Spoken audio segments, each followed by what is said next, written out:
સુરત જિલ્લાના કામરેજ, માંગરોળ અને 84 તાલુકામાં આજરોજ ગ્રામ પંચાયતની ચૂંટણી યોજાઈ હતી। માંગરોળ તાલુકાની વિભાજિત થયેલી રતોટી, ઓગણવીસા, આંકમુખા, વડોલી અને સિમરોદ સહિત 5 ગ્રામ પંચાયતોની ચૂંટણી યોજાઈ હતી। ત્યારે 84 તાલુકાની જૂના ગ્રામ પંચાયત અને કામરેજ તાલુકાની ખોલવડ ગ્રામ પંચાયતના 11 નંબરના વોર્ડની બીજા તબક્કાની ચૂંટણી યોજાઈ હતી। ગ્રામ પંચાયતની ચૂંટણીને લઈ સવારથી જ મતદાતાઓ મતદાન મથકે મતદાન કેન્દ્ર ઉપર કતારોમાં ઊભા જોવા મળ્યા હતા।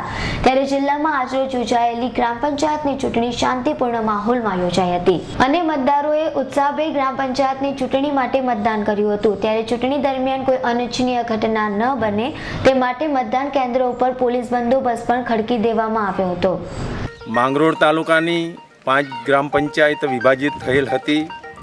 એમાંની 19 ગ્રામ પંચાયતનું પણ આજે મતદાન થઈ રહ્યું છે અને આખા ગામમાં શાંતિપૂર્ણ માહોલમાં ગામમાંથી તમામ લોકો મતદાન મથક સુધી આવે છે અને પોતપોતાના ઉમેદવારને ચૂંટવા માટે ખૂબ ઉત્સાહિત આપણને ખબર પડે છે।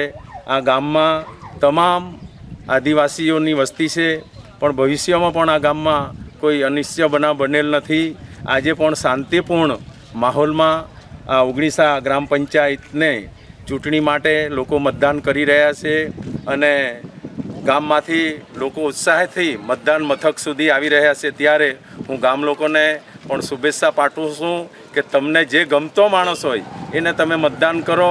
મતદાનનો અધિકાર આપણા સૌનો છે, તો તમારો જે માણસ ગમે એ મતદાન ઉમેદવારને તમે ચૂંટી શકો છો। અત્યાર સુધીમાં કેટલું મતદાન થયું છે? અત્યાર સુધીમાં 50% મતદાન થઈ ગયું છે।